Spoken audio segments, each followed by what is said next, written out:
That capitalism leads to workers suffering and the poor starving. And so when we dig into course syllabi, it makes sense of why so many young people, specifically in New York, Mamdani won 75% of the youth vote there. It comes right from the classroom. An organization is sharing its reaction for how the future of New York City looks for Jews now that Mamdani has won the city's mayoral election. AFN has reported on how he has accused Israel of committing genocide and said that he would honor an arrest warrant from the International Criminal Court for Israeli Prime Minister Benjamin Netanyahu. How does the future look for Jews in New York City under his leadership, including on our college and university campuses? Michael Mashbaum is a lead educator at Club Z. I think everything needs to be taken in proportion. Obviously, nothing has happened yet. He said he thinks if Mamdani moves ahead with really any of the initiatives he's put forth in his platform, that it could set a real dangerous precedent for the rest of the country. Another thought, he said, the Jewish population of New York needs to take a, quote, long, hard look at the reality on the ground. And that is looking at getting much worse. Reductions in police force and just law enforcement in general is going to be received, I think, as a green light to people who have already been targeting the Jewish community. Mashbaum said he thinks this can embolden people who are looking to blame Jews for whatever. He added he thinks the Jews will have to put forth some type of defensive posture to prevent a rise in hate crimes. I think that they're going to need to work with the federal government to whatever degree they can to limit the power that Mamdani is looking to exert. I think that the Jewish community is also going to have to make kind of individual decisions about what their red lines are. At what point do you pick up and flee? Which is a terrible thing to have to consider, especially in a city like New York, especially in a country like the United States. But I think this is unfortunately, at least based on this election, the direction it seems that the people of New York are moving in. I'm Bronson Woodruff. For American Family News, I'm Rusty Pugh. I hope you're sitting down for this. George Barna's Cultural Research Center found only 13% of born-again Christians have a biblical worldview. That means there's a huge lack of biblical life essentials in our country. AFA is committed to helping churches ignite a hunger for God. You can be part of that with your gift today, and we'll send you Dr. Alex McFarland's DVD, Do Christians Have Permission to Edit Scripture? Visit afa.net/biblical. afa.net/biblical. Welcome to Today's Issues, offering a Christian response to the issues of the day. Here's your host, Tim Wildmon, President of the American Family Association.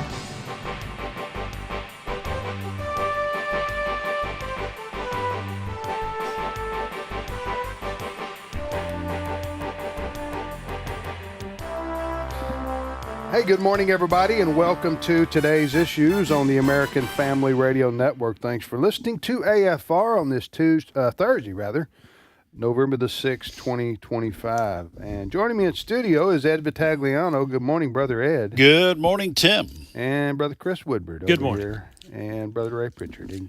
And Florida, sunny Florida, aren't you down there? I'm in sunny Florida, although it's a little overcast right now, but okay. Yeah, a little overcast but here in Florida. It's called the Sunshine State. That's what they bill themselves as. Yeah.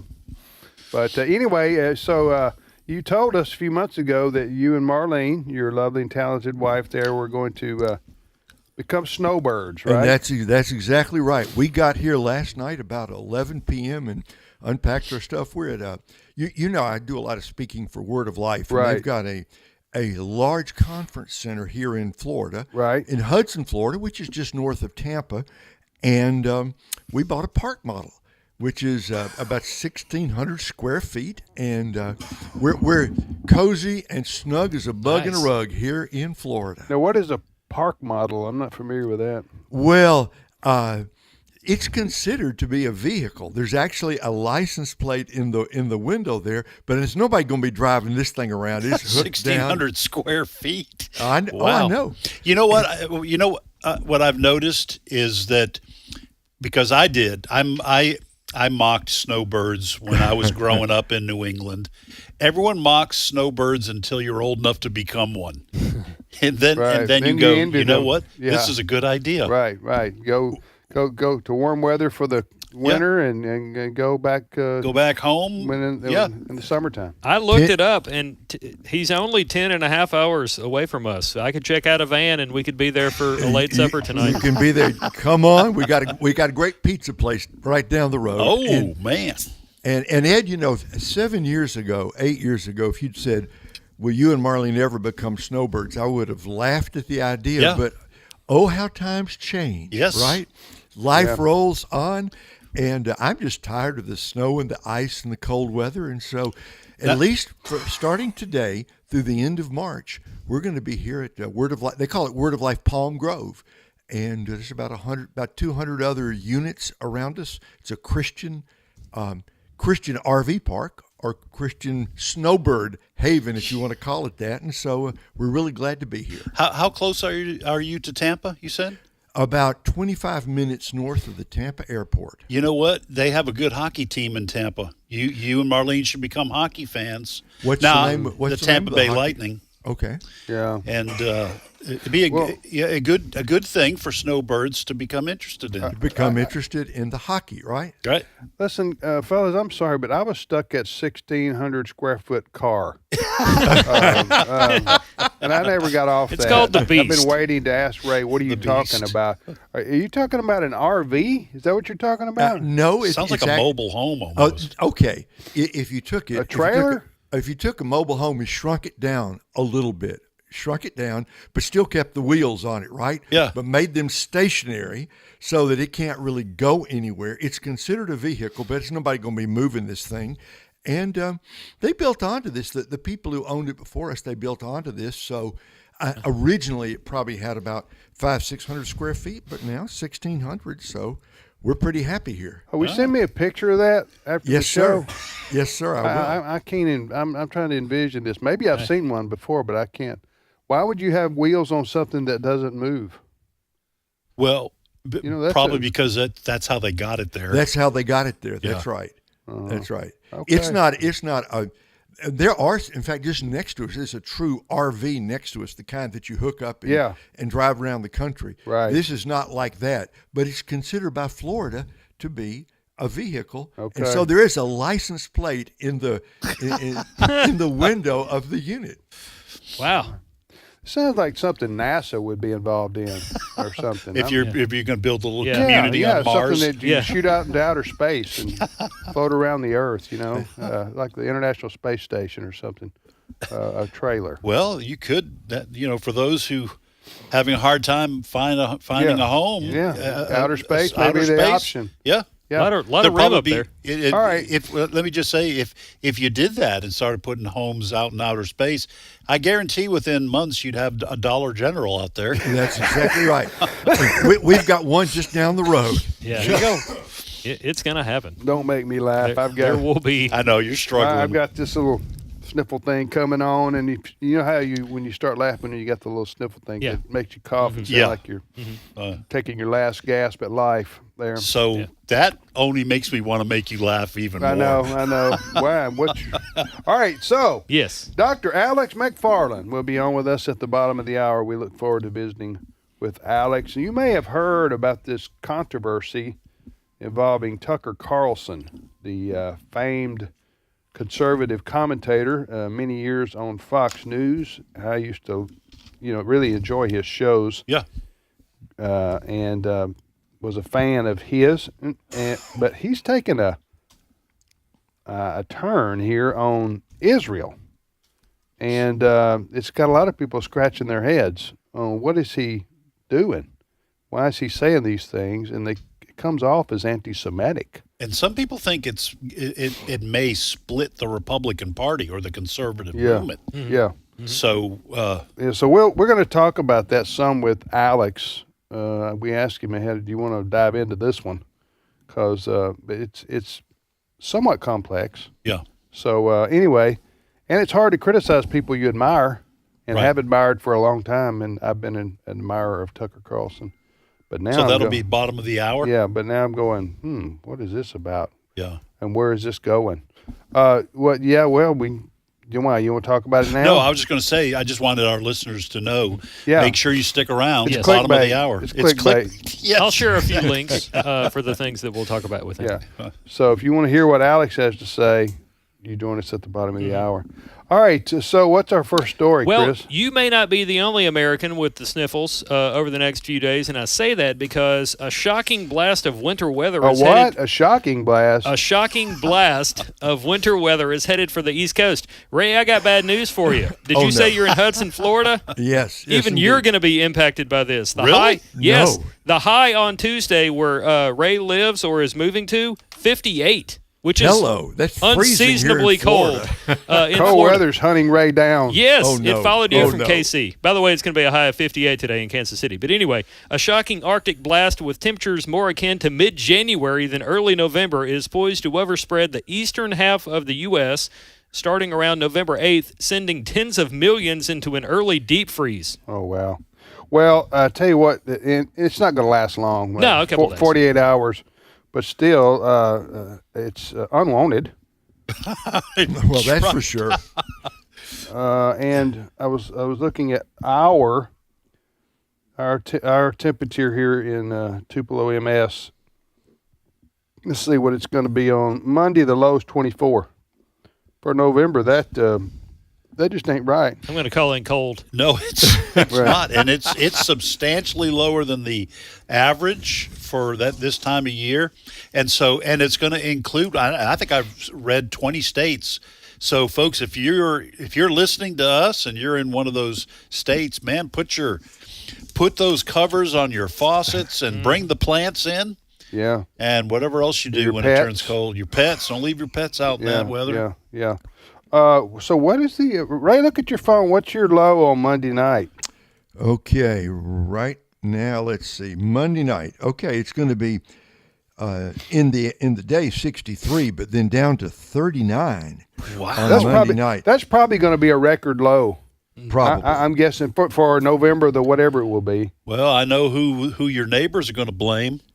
Yeah, right. who the new couple. What did you do? What did you do? The couple Brought the from cold Kansas weather. City comes here, and all of a sudden we get a cold blast from the north. Building so. snowmen. Ray's going to be like, I'm from Alabama. I promise. Really, I didn't do this. Right, I didn't do this. Well, anyway, it is going to be a couple days of shocking weather for a lot of the country, as you know, somewhere the global warming people are just crying because they just can't catch a break. Greta Thunberg. Yeah, and Al Gore somewhere.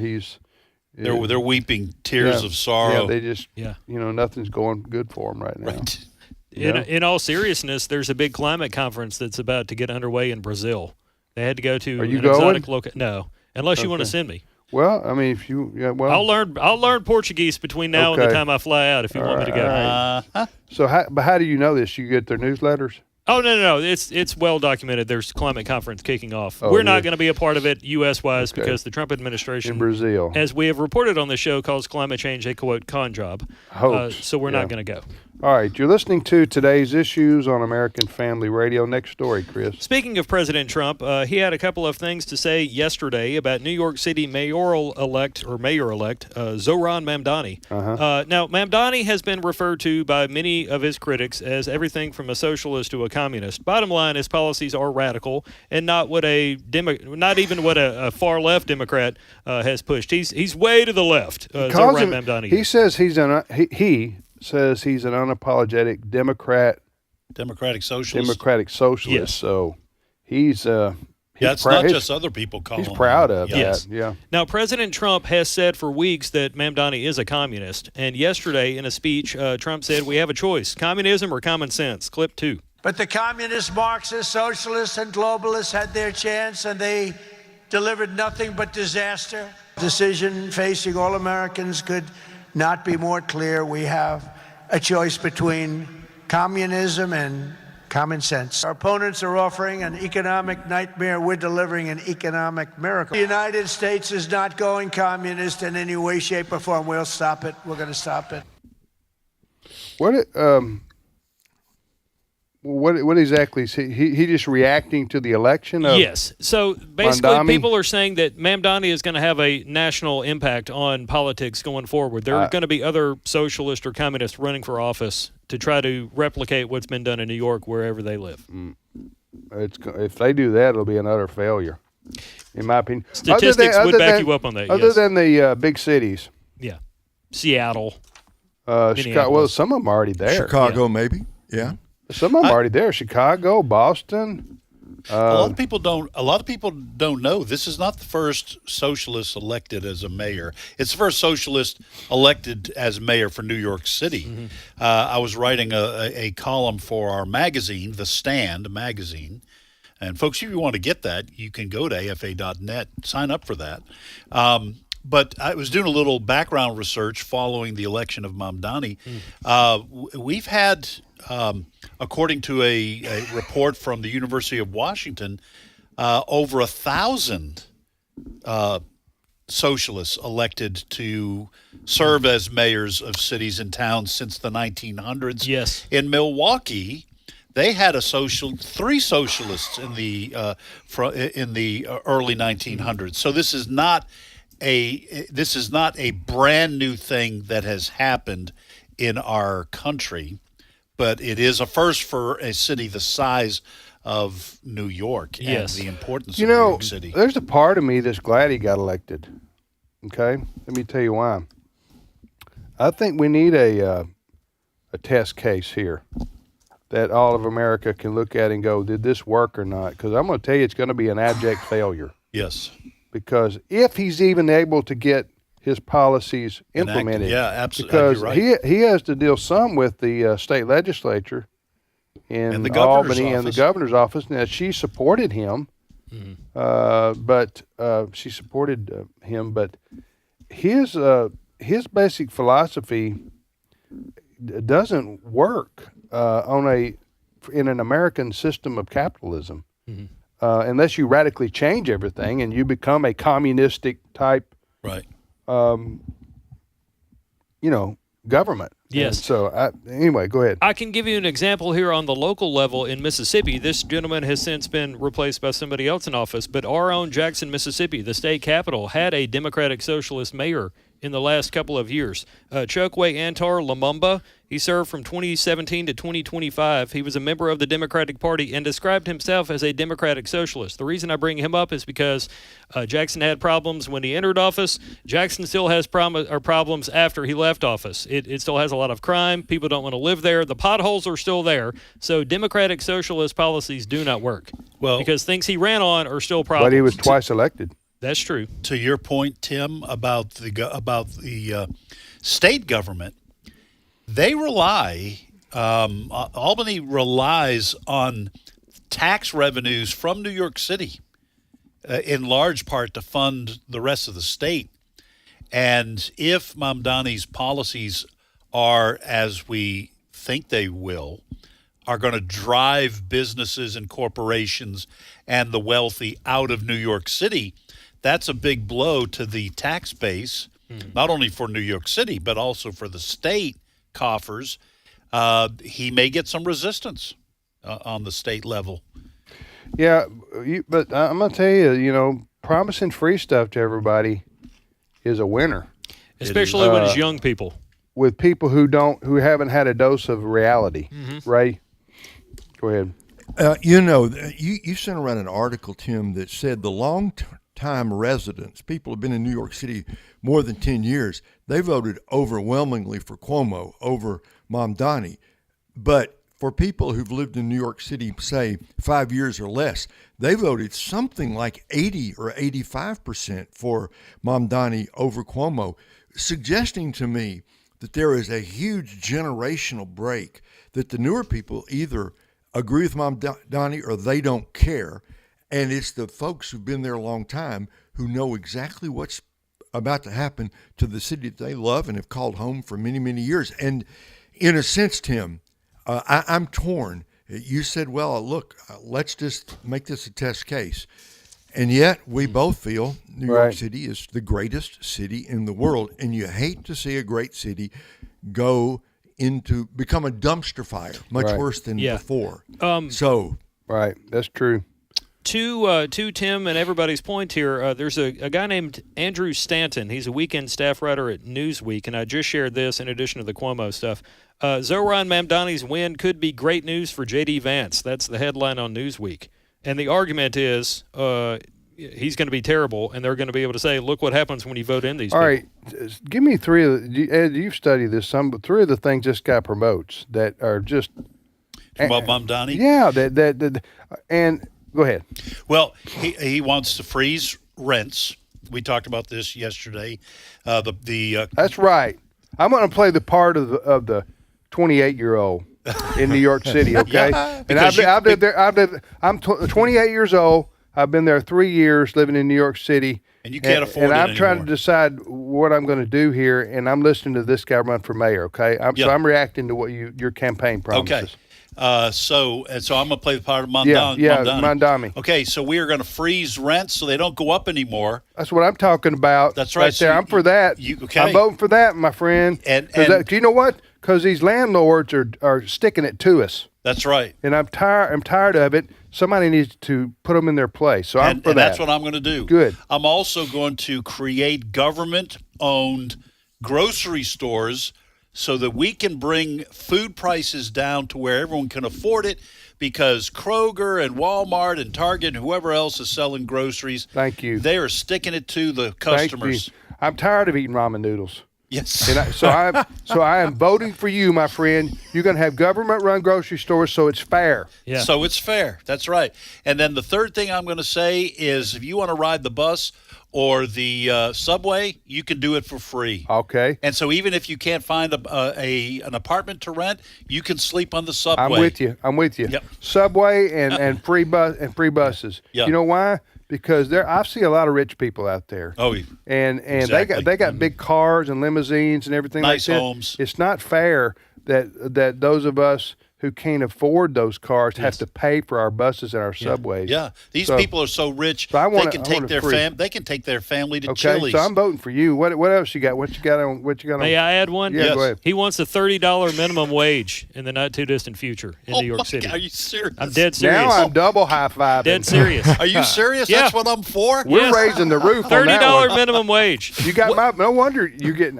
You're gonna get my vote and all of my friends. This is why people like Ronald Reagan, when I was in diapers, said things like government is the problem, because when government sets things like this, like you must pay people this amount of money, and you tack on all these other things like utilities and regulations, cost of office, all these things. That's why food costs as much as it does in New York City. Me and my friends, we can't live on $17 an hour. So if this guy's going to raise it to 30, yeah, and stick I'm going to apparently. Well, thank you. Apparently, that's exactly what I'm going to do. I'm voting for you. You know what else? What? I am against the police. I have said publicly I'm for defunding the police.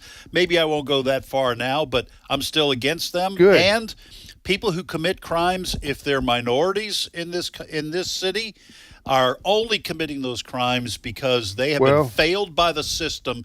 So we are going to have no cash bail and a bunch of other things you criminals are going to love. And use that money. Use that money that you defund the police and pay for, help me out some more. Mm-hmm. You know, with some more social programs. Pay for my health care. Will you do that too? Insurance. I'll have to get back to you, but I don't see why not. Okay. All right. So there we go.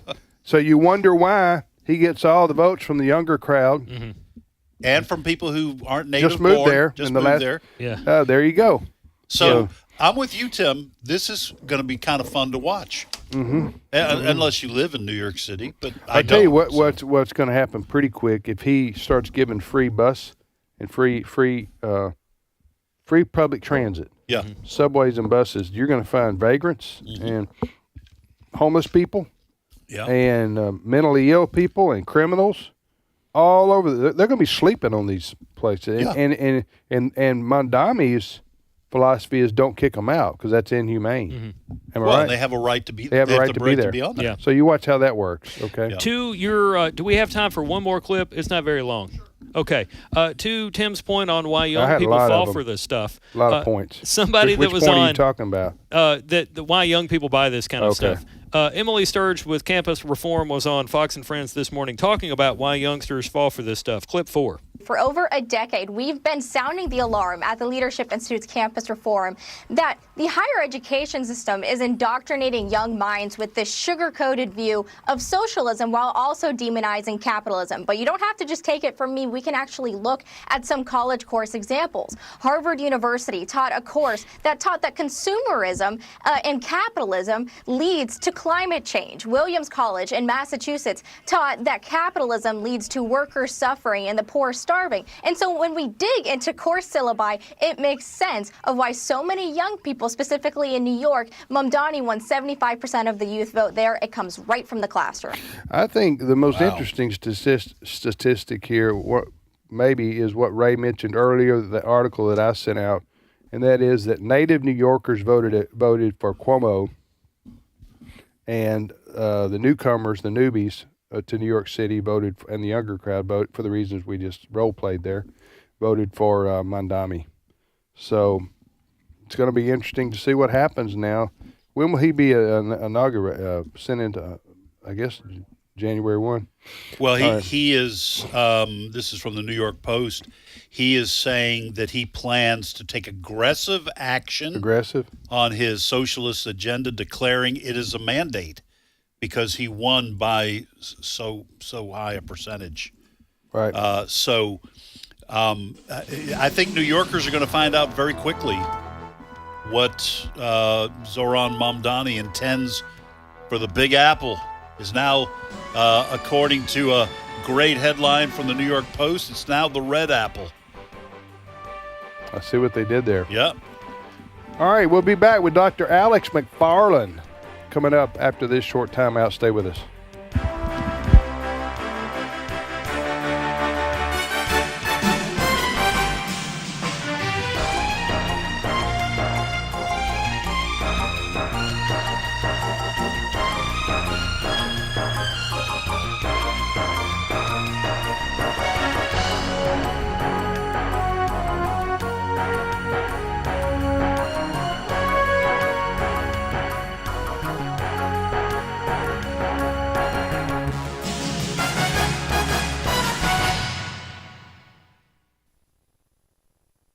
It's my turn. Here is your host for My Turn, Don Wildmon. Jim had two things going against him. First, he was a habitual complainer. Now, I know you've met people like that. They're constantly complaining about something. If the sun is shining, they complain because there isn't any rain. If it's raining, they complain because the sun isn't shining. They would be absolutely miserable if they didn't have something to complain about. But since they do, they only make those around them miserable. Why people have that attitude is beyond me. Sure, there's plenty wrong. You don't have to be awake very long in the morning to realize that.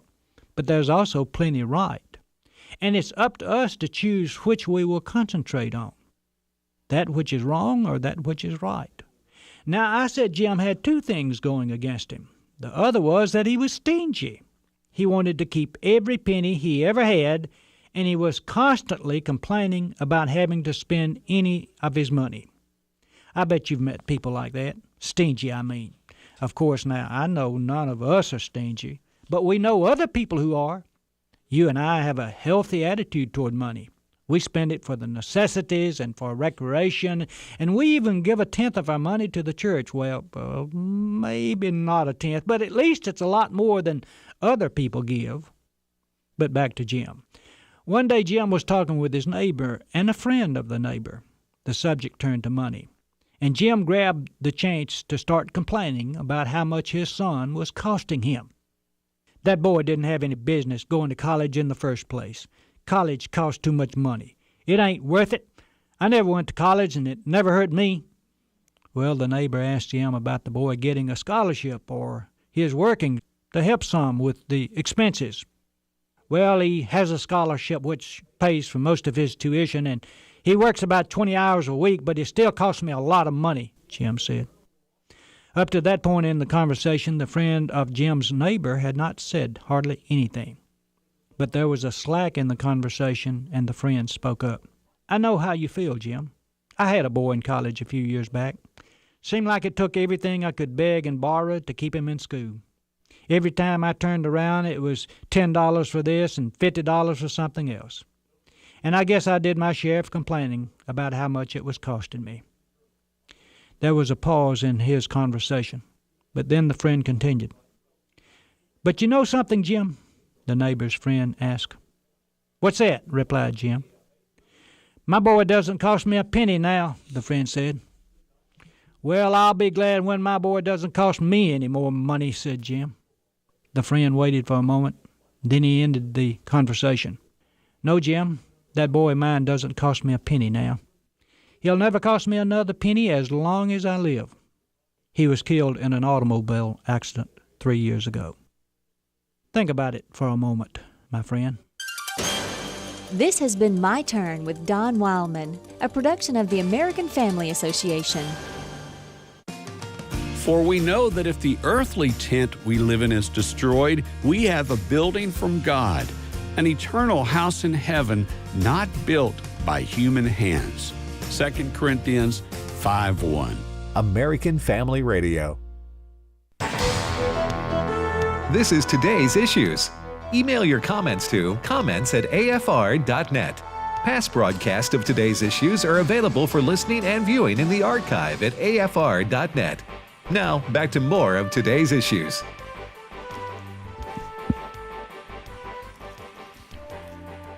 Welcome back, everybody, to Today's Issues on the American Family Radio Network. I'm Tim with Ed, Chris, and Ray.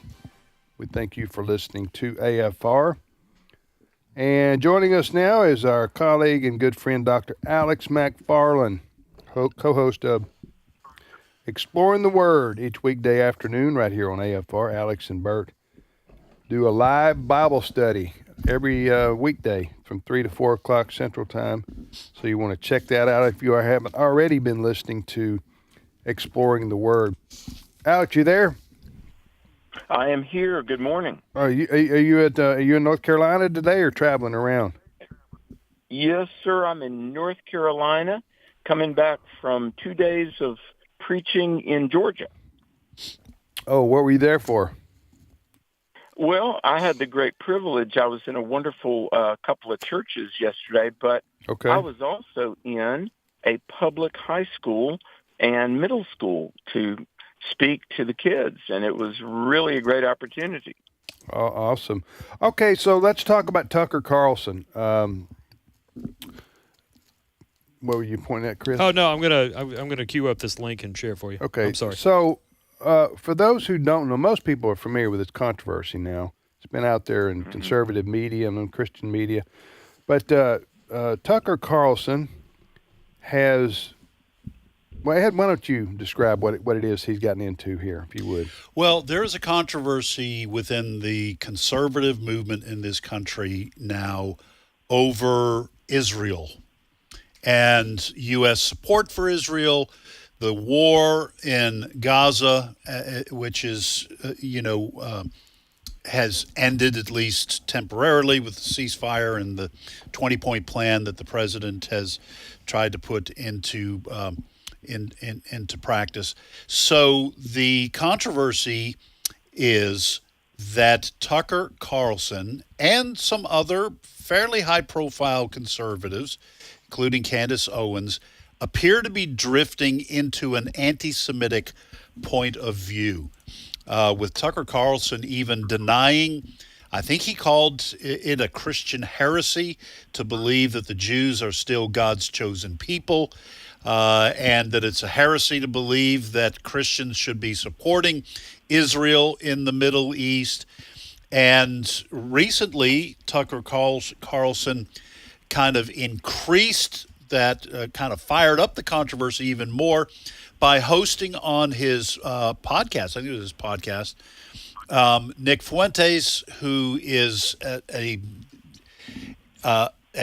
fascist, a absolute anti-Semite, said he's a fan of Hitler, he's a fan of Joseph Stalin, and Tucker Carlson has been criticized for not being hard on Fuentes when he was on his program, but giving him softball questions. So, Alex, there may be some Christians who are just now finding out about this, but conservatives, because of the influence of the evangelical vote inside the Republican Party, have generally said, we're going to support Israel. They're the only true democracy in the Middle East.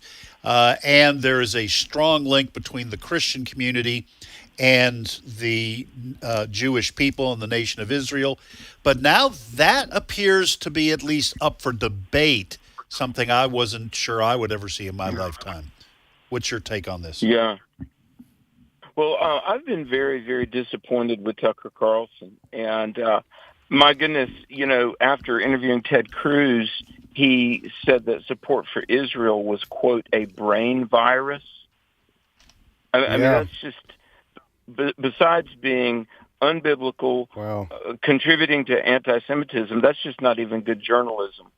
But I will tell you, Charlie Kirk and I had several conversations about this, and Charlie Kirk, rest his soul, he was a devout Christian and a fervent patriot, and in no way am I trying to slam the legacy and the impact of Charlie Kirk, but we had discussions, and he just flat out asked me.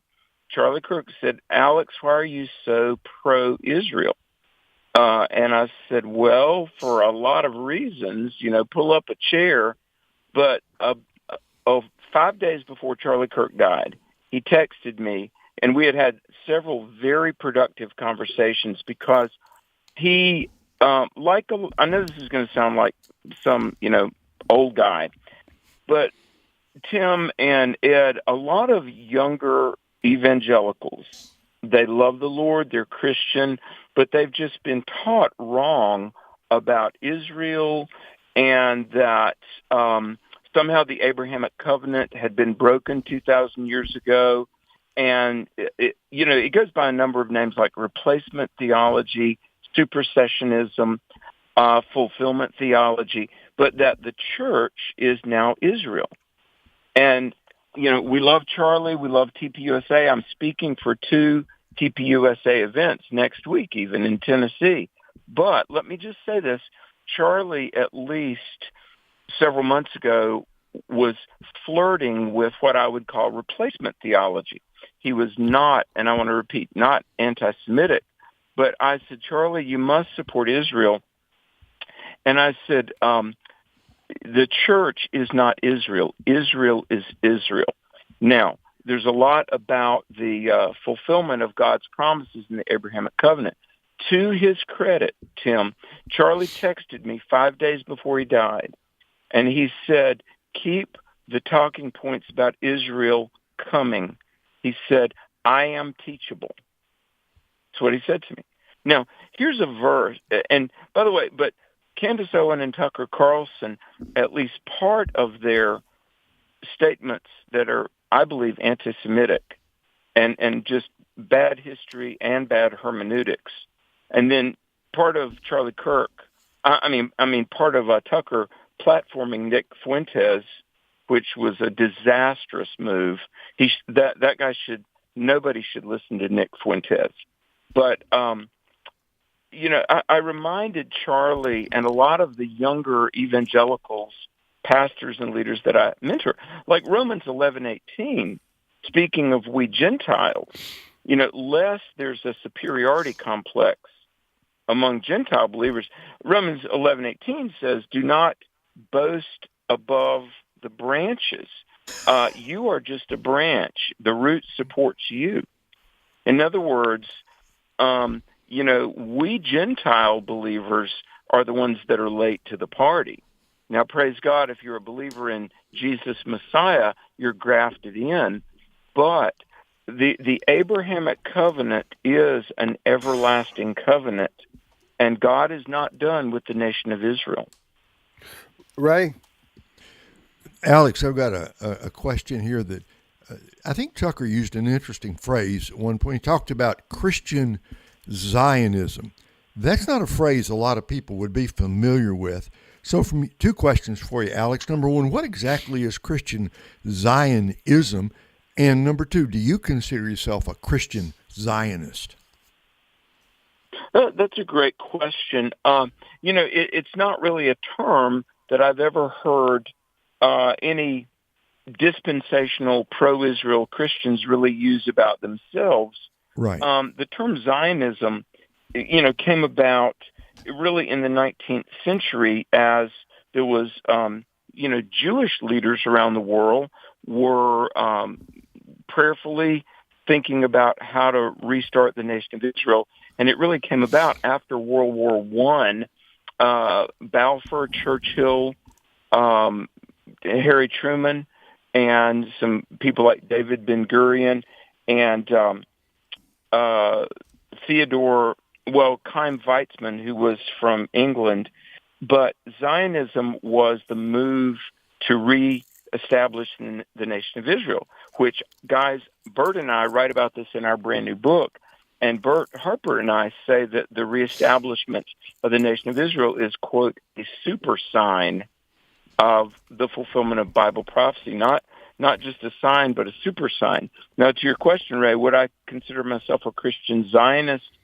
Well, if by Zionist you mean that I believe what the Bible says about the children of Abraham, the Abrahamic covenant, that the land belongs to Israel, that one day at some future point Israel will occupy their land in a state of belief, and that Israel has the right to exist, the right to self-defense, and the right to self-determination, sure, then I'm a Zionist. But I think people like Tucker Carlson and the pro-Hamas left, they would use it as a very pejorative term to slander. But it's almost like the term Christian nationalist. I've had people say, "Oh, Alex, you're a Christian nationalist." I'm like, well, I am a Christian, and I care about America. I mean, does that make me a bad guy? Christian Zionist, I am a Christian, and I believe in what the Bible says about the Jewish people, and I categorically condemn anti-Semitism. That makes me a bad guy. Fair enough, I'm a bad guy. Yeah. Listen, as I said before, and I think we all are in this camp, admirers of the Fox News version of Tucker Carlson, right? Right. When he was back on Fox News, he did some great journalism and interviews and insights, so I always look forward to, when I tuned in, hearing what he had to say about world events and current events and politics and such. But this, do you cancel somebody because of this? Do you say because you agree with them on 90% of stuff, but 10% is? You're talking about Tucker Carlson. Do you? And not. He's supposed to speak at the Turning Point USA National Conference in about a month or so in Phoenix, Arizona, and this will be on Erica Kirk, whether he stays on the docket or not. Because she is currently now the CEO, president of Turning Point USA.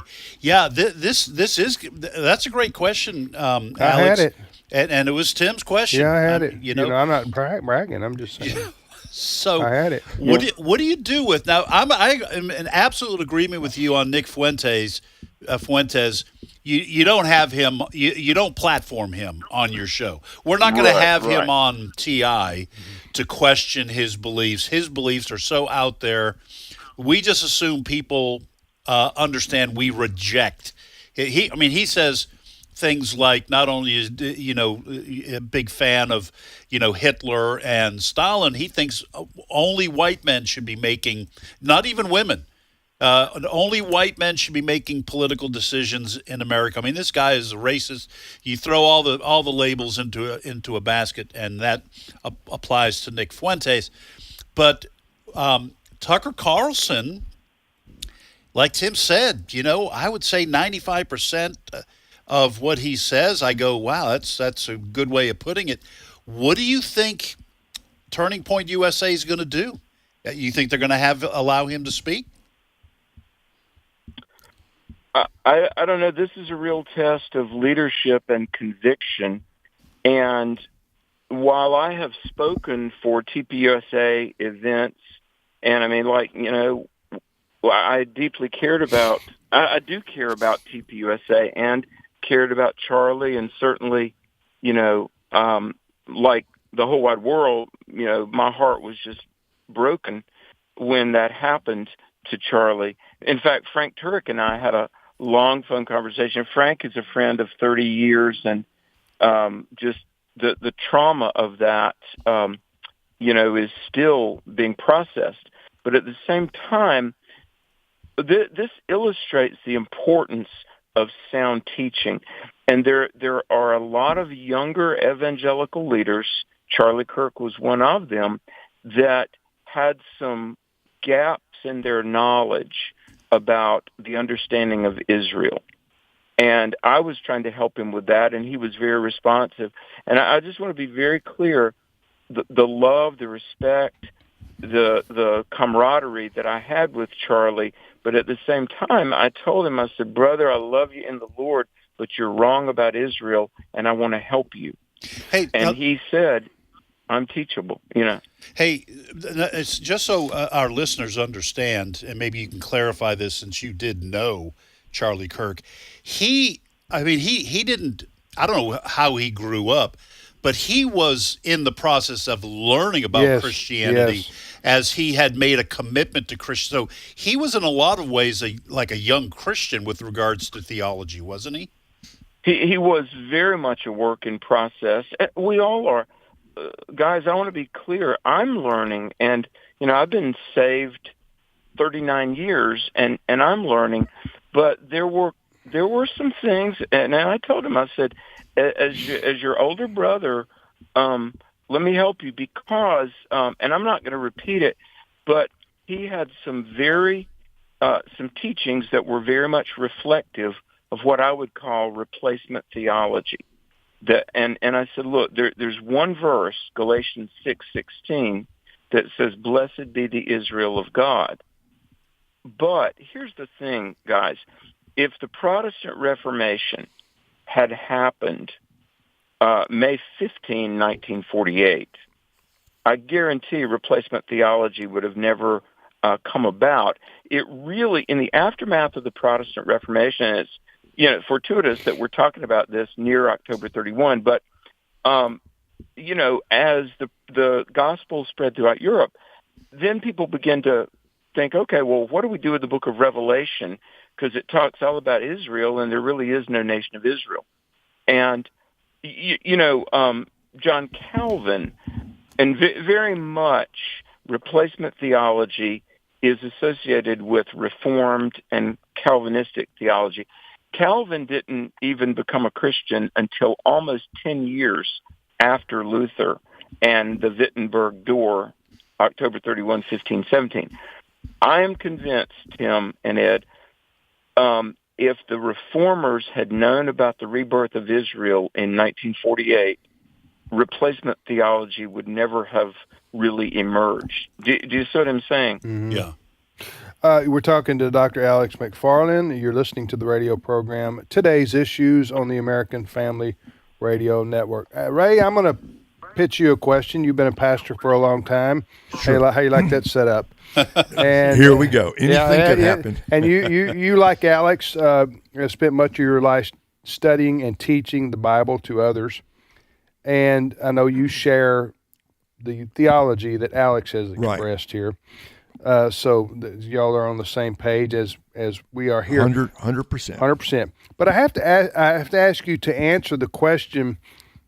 When I read the New Testament, when it comes to this kind of teaching, I'm just going to be honest with you. Sometimes it's a little confusing to me because it's Jesus came to redeem the world, and so the Old Testament is Jesus' relationship exclusively with the Israelites, with the children of Abraham, with the Hebrews, whatever you want to call it. There are several names we give to the people today we call Jews, but that changed with Jesus, and now salvation, God's relationship is with everybody, not just with the Jews. So how does that square with the the covenant still being with the God's chosen people? Does that make sense? Well, sure. And okay. Let me say two or three things, and Alex, jump in here with anything else. Number one, it is quite true that God's focus in the Old Testament was the nation of Israel. But remember, God was very clear. He wanted Israel to be, and it says this in the Old Testament, a light to the nations, that if Israel had kept the covenant, if Israel had followed the way of the Lord, they would have been a light to the surrounding Gentile pagan nations.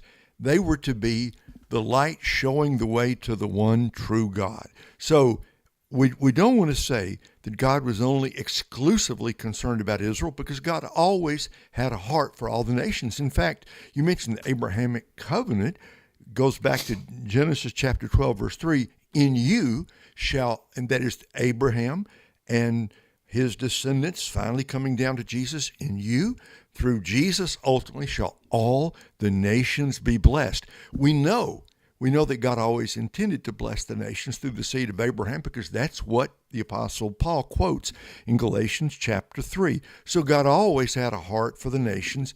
It was seen most clearly through the blessing he gave to Israel, but in the New Testament, it's simply expanded. The blessings of the Abrahamic covenant are now extended to all people, so that anybody, anywhere, anytime can come to faith in Jesus Christ. They can become part of God's family.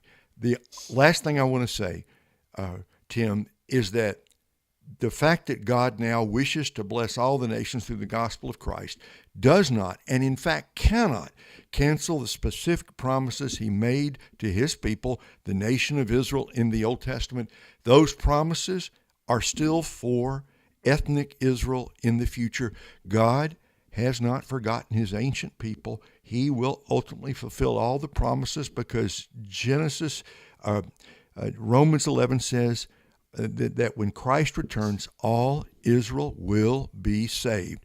There's coming a time when the Jewish people will see the one they have pierced, and they will mourn, and a fountain of salvation will be opened up for the ancient Jewish people in that day. God always intended to bless the nations, but he has not canceled his promises to Israel.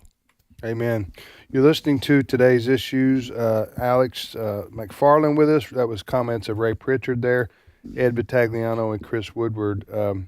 Anything else on this topic you want to speak to? No, I agree with.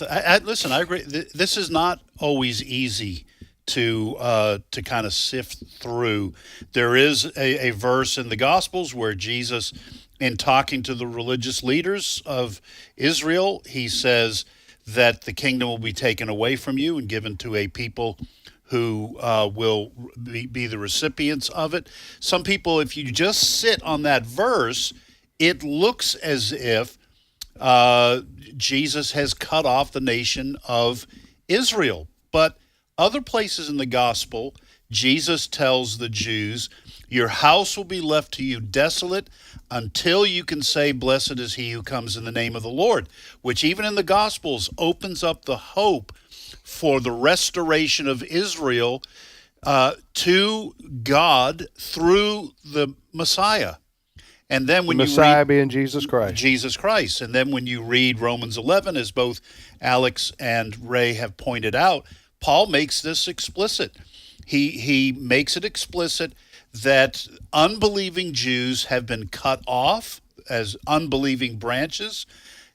Paul warns Gentile believers, don't get cocky, because if you stop believing and trusting in Jesus Christ, you'll be cut off.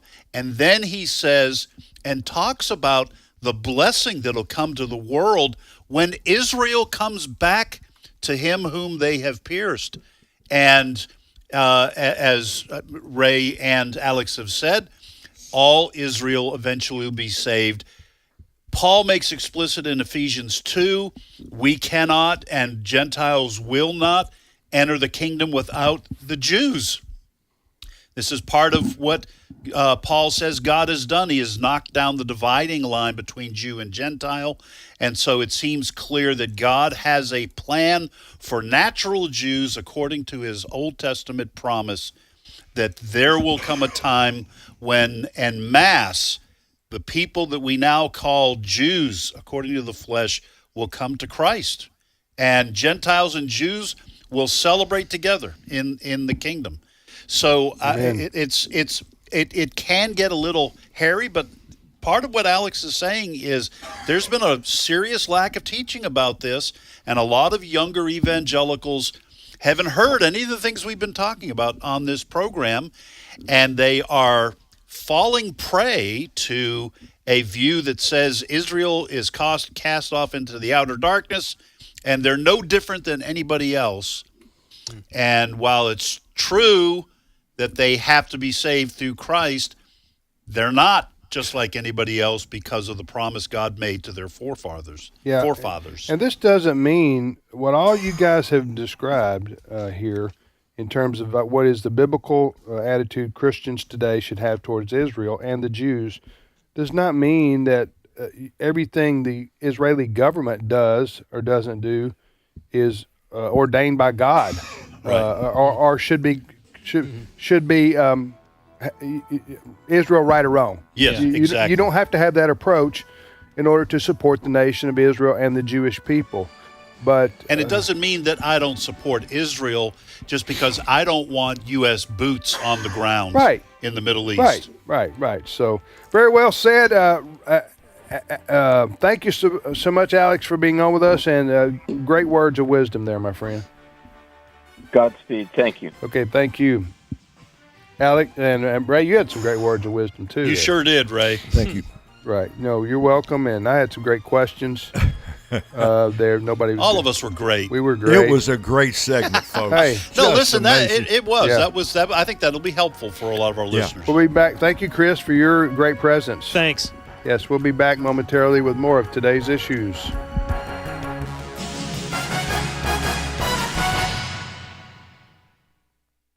The views and opinions expressed in this broadcast may not necessarily reflect those of the American Family Association or American Family Radio. Faith, family, freedom. American Family Radio. Teenage years can be a time of trial. It can be really difficult, but it can also be the most fun and the best years of your parenting. Dr. Jessica Peck is a pediatric nurse practitioner as well as a professor, author, and mother of 4. Dr. Peck is host of the Dr. Nurse Mama Show, weekdays at 2 p.m. Central, and find her podcast at afr.net. This is American Family Radio, a listener-supported ministry of the American Family Association.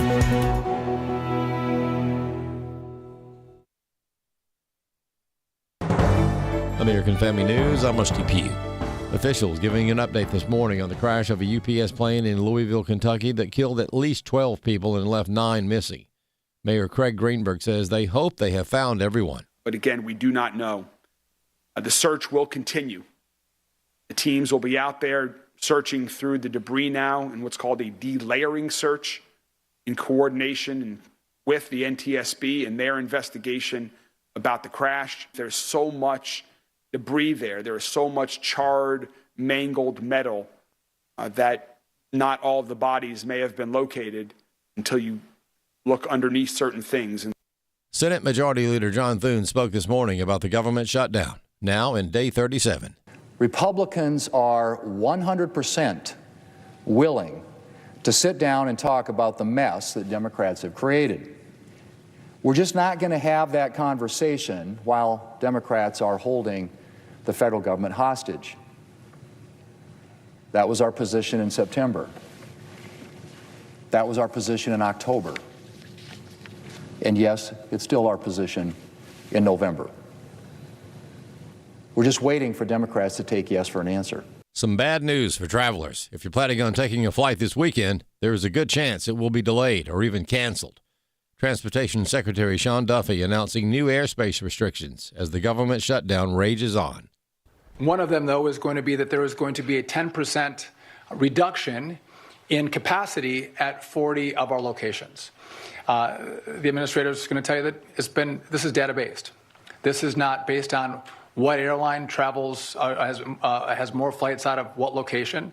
This is about where is the pressure and how do we alleviate the pressure. Florida Senator Ashley Moody says this was all completely avoidable.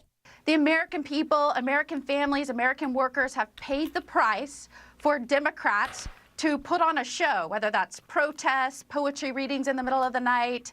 It's unbelievable what the American people have had to bear for this grandstanding. And now they're looking for an exit, right? They put on a show, and now they're looking for an exit, stage right, I suppose.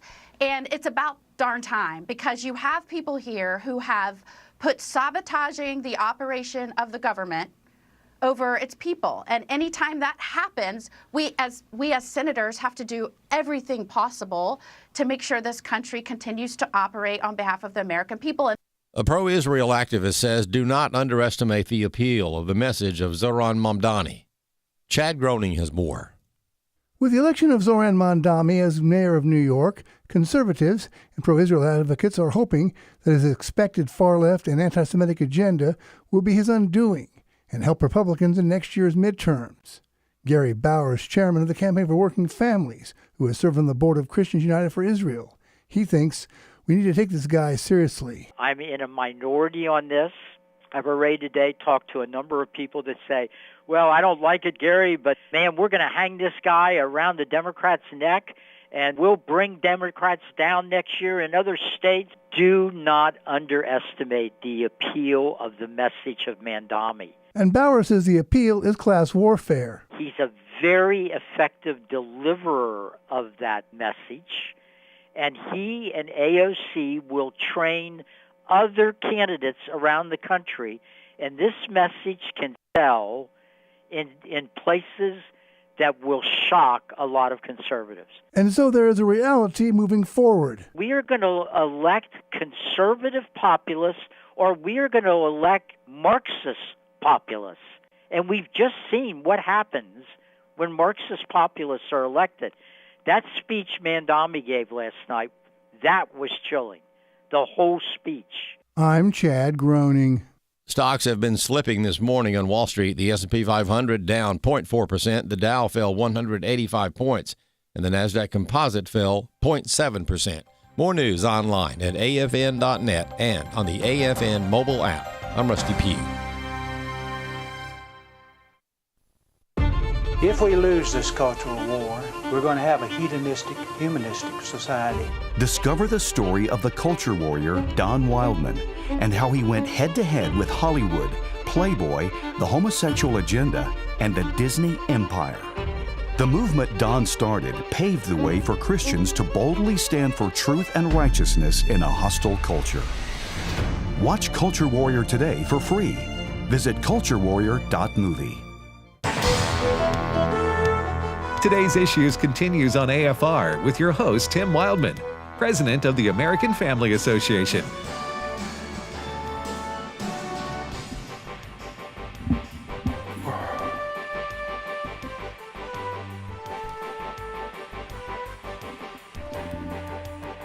Well, some disappointing. Welcome back, by the way. Today's Issues, the name of this show on the American Family Radio Network. Tim, Ed, Steve, and Ray. Ray's in Florida, living in a tank. That's about right. And we're here in Tupelo, MS, media capital of the world. So it's disappointing. I'm really touched. Nancy Pelosi's not going to run for re-election. Tim, we'll be praying for you during this time of loss. I had to learn about this on CNN. She didn't tell you it's herself? On our screen here, and we have 4 TV stations on in our studio here: Fox, CNN, the BBC, and MSNBC, in the Communist Network. What'd you say? Yeah, MSNBC. The Communist Network. Yeah. Anyway, so CNN's got up here that Nancy tear your speech up Pelosi's not going to be running for This office. is it. Yeah, she's not running for re-election. This is it. Anyway, so she's not going to have Nancy Pelosi to kick around anymore. Very strategically. I am not a crook. Thank you. She's very strategically timed this so that she can actually not run for election like before she dies. because she's. Are you making a prediction here? No, I'm not. But I'm saying she is. Dig yourself out of this one, Steve.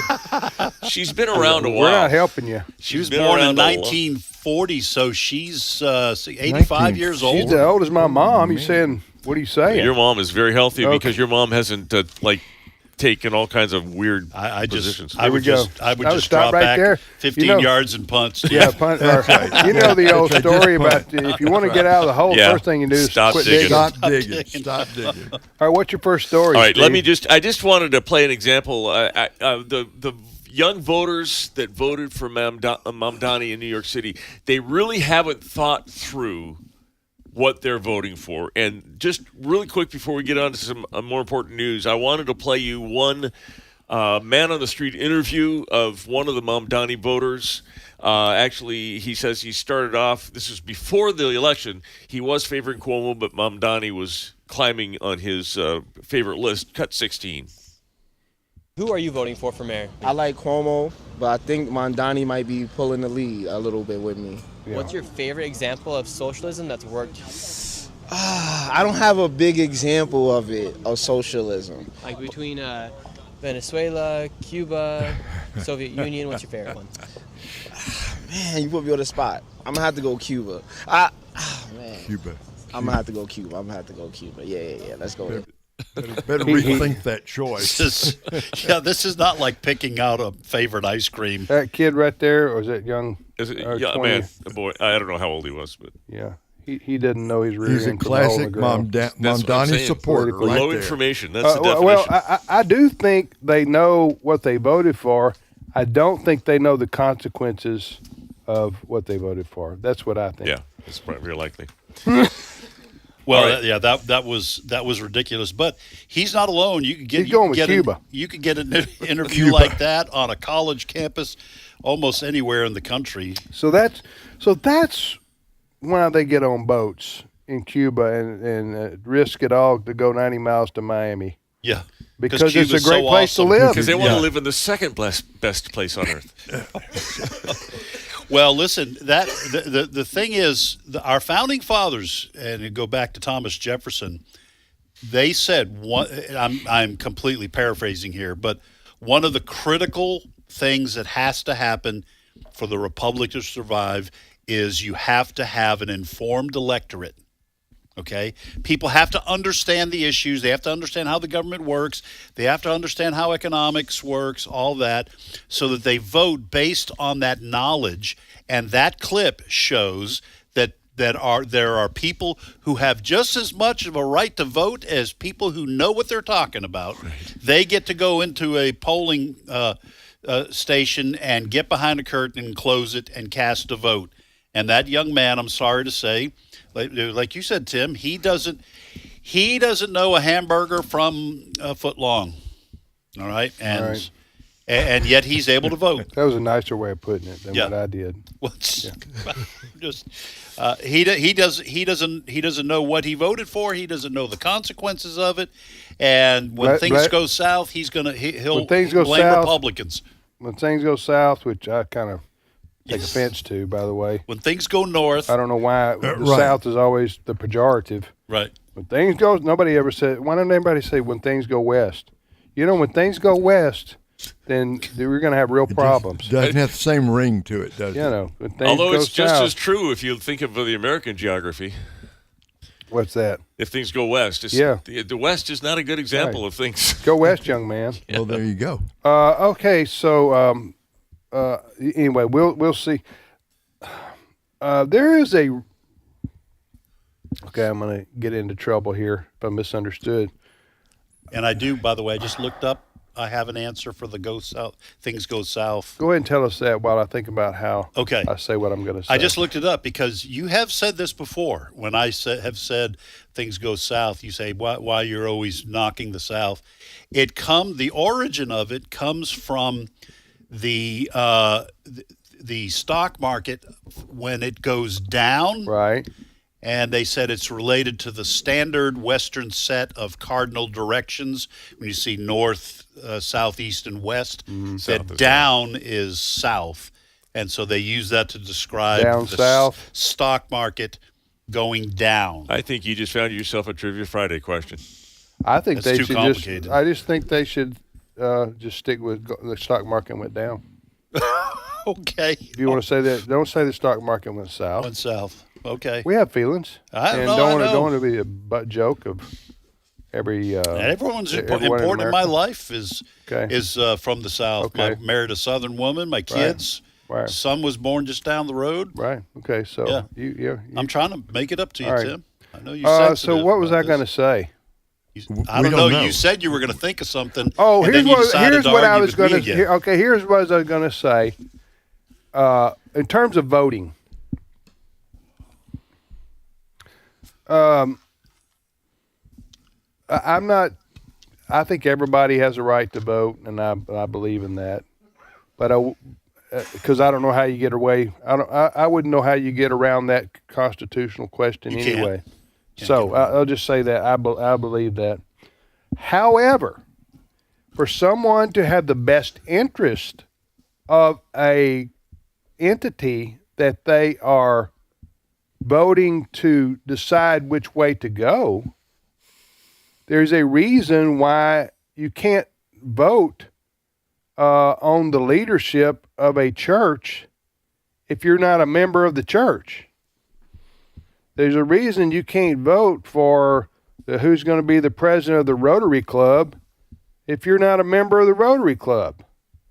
Why? Because you have a vested interest. You have in the decisions that are made. So I say that to say, when people don't have to invest squat in a government, and in fact, they receive government funding, then they're compromised on their voting. I'm not saying take it away. I'm just saying that is a reality. When you get SNAP benefits, for example, from the federal government, you're going to vote Democrat all day, every day, because the Democrats have scared you into believing that the Republicans want you to have to work for it. Right. You see what I'm saying? Yeah. So there's a fine line there, and I don't know when you cross it. When enough people are recipients and they vote because I'm not saying just SNAP benefits, I'm talking about government contracts, I'm talking about whatever the case may be, where you're voting for stuff from the government which other people have to pay for. Does that make sense? It does. I would say, and I don't know how long you want to spend on this. Did I say anything that was career ending right there? No. Okay. But here's Okay. the problem. Then we'll toss it to Ray in Okay. his home down south of us. Yeah. He's really down south. Is that the I'm really founders? down south. The founders expected that by having a republic for national and elections rather than a direct democracy, that the representatives of the people would not vote for SNAP benefits. They would not respond. They would be thinking, educated people who would do what's best for their constituency and their country. And increasingly we are seeing, since there are no term limits, increasingly we are seeing that the representatives, I'm talking about in the House and the Senate, continue to do what's best for their reelection chances. And that seems to be what at least part of the problem is, because the people who vote for them send them to Washington saying, you better fork over the money we sent you there to pay us. And these members of Congress are saying, especially the Democratic Party, are saying, we sure will. So part of this goes on the men and women in Washington, D.C. as well, I would say. Here, go, Steve. All right, I want to give you guys an update on the horrific plane crash in Louisville, Kentucky that happened on Tuesday. A UPS plane was taken off from Louisville International Airport. It barely got off the ground, and it crashed at the end of the runway, spread debris for hundreds of yards in a business district. So they have now 12 confirmed fatalities, 3 on the plane, which would mean 9 on the ground, and 9 people still unaccounted for. there's so much carnage on the ground that they might not they'd be searching for a day or two before they, and they're still trying to put out hotspots before they are able to account for everybody. And they've retrieved the black box, so they should have some indication of what happened. The plane was fully loaded with 38,000 gallons of fuel. It was an MD-11, 34 years old, built in the early 90s. And it was on its way to Hawaii. It was on its way to why it had so much fuel on board. Well, the engine fell off. Yes. One of the engines just literally broke off the plane. The That's port what engine. caused. Huh? The port engine, and there's been some conjecture of whether or not that had been serviced recently or not. I think the facts are still outstanding on that. We will down the road, of course. I'm sure the NTSB will figure that all out. Okay. All right. In the wake of we're speaking about Mamdani. In the wake of the Mamdani election, I wanted to play you a little bit of what was happening on the street. So Tuesday night was the election.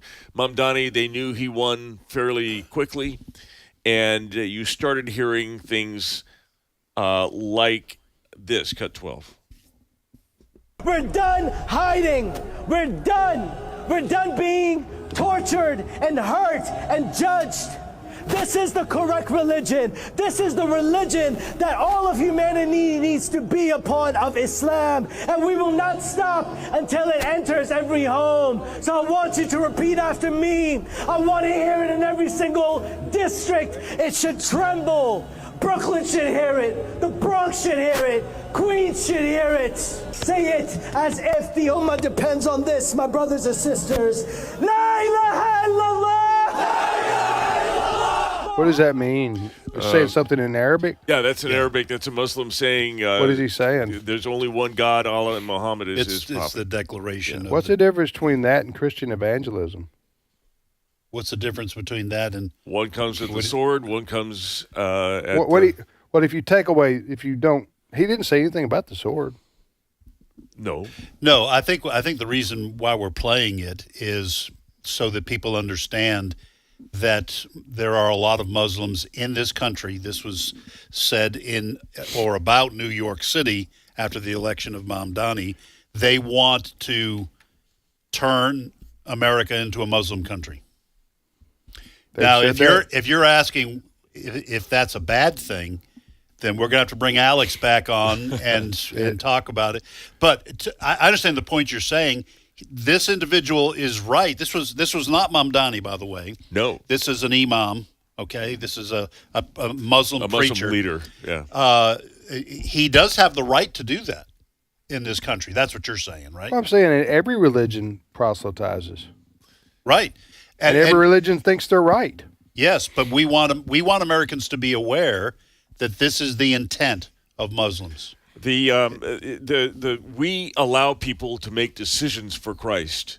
They will kill you if you don't become a Muslim. And who will?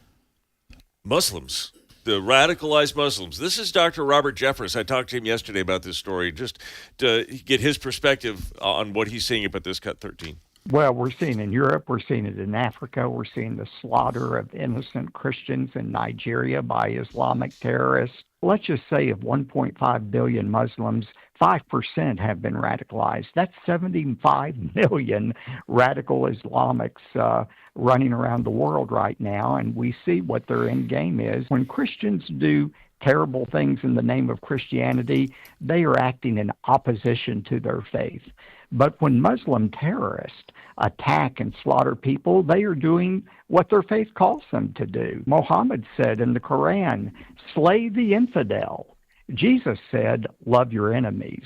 That's the great difference between Islam and Christianity. Yeah, I think we're just trying to point out the difference between the two religions. Let me give you another example, one that you and I heard this from an Orthodox preacher. I think he's a bishop. I was listening to this yesterday at lunch. I did not know this. In the wake of October 7th, so Hamas attack on Israel, Turkey removed in its far eastern province 100,000 Armenian Christians, uprooted them and kicked them out of the country. Nobody heard about that because it was in the wake of October 7th. And I think what we're saying here is that is true Islam. That's Father Josiah Trenum is who I was listening to. True Islam does that when they get control. True Islam does what Boko Haram is doing in Nigeria. So I think it's good that we let our listeners know that when you have Muslims, the vast majority in places in Minneapolis, for example, or Michigan, this is their attitude. They want Christians arrested for preaching the gospel. There are Christian law firms that have defended Christians in a couple of cities, one in Michigan, one in Minneapolis. They were arrested for preaching the gospel outside a Muslim gathering. So, yeah, I'm just asking the questions that some people would say, you Christians evangelize too, and you say, claim this city for Christ. I want everybody to be saved in this city. What's the difference between that and this imam saying, I want everybody in the Bronx to convert to Islam? Because once they take power, then you, Christian, don't get to go to church. Yeah. You can't what you just said. You can't do that in Saudi Arabia. In Jordan, you can't have the Christians in the East. But the people need Orthodox, to understand that, because the argument is that I just presented is what you're going to hear from a lot of people. One forces you at the point of a gun, the other begs you on the point of their soul. Ray, are you worried, Ray, about they're coming? Is what I'm writing about here. Are you worried about a Muslim takeover in this country? Look, we started this program. Tim and Ed, you guys are going back and forth about, okay, we're going to have government. We're going to be giving away stuff. We're going to make the money available. Hey, $30 minimum wage and all of that stuff. Okay, that's only one side of the bargain. The other side of the bargain is what this guy was yelling about, this imam, that when you elect a guy like Mamdani, the other guys come alongside and say, pay attention, Brooklyn, pay attention, Staten Island, pay attention, Queens. We are coming. And we want every single person in New York City to become Muslim. So enjoy your free handouts, because you're about to get a huge wave of Muslim indoctrination in America's largest city. Am I worried? No. Am I concerned? Yes, very concerned about the spread of radical Islam here in the U.S. In Middle Eastern countries, the Eastern Orthodox Church is not allowed to have a procession down the street like they can in Russia, holding the cross and at Christmas time. In or Israel, Easter they time. can. In Israel, they can, but in Muslim countries, they're not allowed to do that. You're not allowed to have a Bible out in public. You're not allowed to preach the gospel, or you get in big trouble. In some countries, you get executed. And so I think it's just important for our listeners to become aware that Islam is, even though it is a religion and they have First Amendment rights in this country, it is the opposite of Christianity. And if we were going to tell people which you should choose, we would say, we recommend you choose Christianity. So anyway, that'd be my take on it. All right. You're listening to Today's Issues on American Family Radio. Tim, Ed, Steve, Paisley Jordahl, who's wearing a Johnny Cash shirt. Yeah, we got a concert tonight in Columbus, the Columbus Corral. Oh, is it Christmas cantata? Yeah. Well, it's our fall concert tonight. Okay. And this is our stage outfits. Give me the top two songs you guys are going. We're doing a couple songs that based on the Civil War. One is called "Tell My Father," and it's about. Love that song. I'm having a hard time singing it, frankly, because it reminds me of my dad. It's about I'll help you. a young Union soldier who died honorably, and he said, "Tell my father I died a hero. I'll see him." And the other one is about decorating how the anger that fed the Civil War goes away when you start placing flowers on the graves of both Union and. So it's a Civil War theme. It's just two. It's home themed. These are just two Okay. of the songs All right. that we're doing. What's the choir you sing with? The Columbus Chorale. Columbus, Mississippi Chorale. The chorale. Yeah. All right. All right. Alliance Defending Freedom is getting involved in a case in Chicago because they want to supply Moody Bible Institute wants to supply its teaching students as student teachers in Chicago public schools. Chicago public schools, like every school district in a large city, will take teaching students that are learning how to teach and use them in their classrooms. Student teachers. Student teachers. Well, Chicago public school officials, according to Alliance Defending Freedom's press release, refused to allow Moody students to participate in its teaching program unless Moody abandons its religious-based hiring practices and hire employees who disagree with Moody's core mission and biblical values. And so they're saying, basically, we won't take students from a Christian college because you have Christian values. I don't see how they don't lose that case in court. That first of all, that is that is yet another piece of evidence of the abject hostility of the public school system in a lot of blue states and blue cities, and that is unconstitutional and. Shame on them. This is Chicago. What city was this? Chicago. Chicago. Shame on them, and I hope they lose a bunch of money in this court case because I think they will lose. Yeah, I would agree. Or the First Amendment means nothing. I would agree. We don't have time, but Ray, I'm going to call you. I want to ask you a question about this for a story that we'll talk about tomorrow or Monday. All right. Well, Ray, enjoy the fine weather. 74 degrees here in Hudson, Florida. All right. My thanks to Ray and Alex and Chris. Adam Suddeth, our producer today. Ed, Steve. I never thank Cole, our video guy. Cole's awesome. So, Cole, we're thanking Cole today.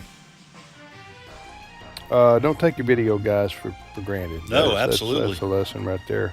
I'd like to say he makes us look good, but I'm not sure even Cole could do that. All right. Take care, everybody. See you tomorrow.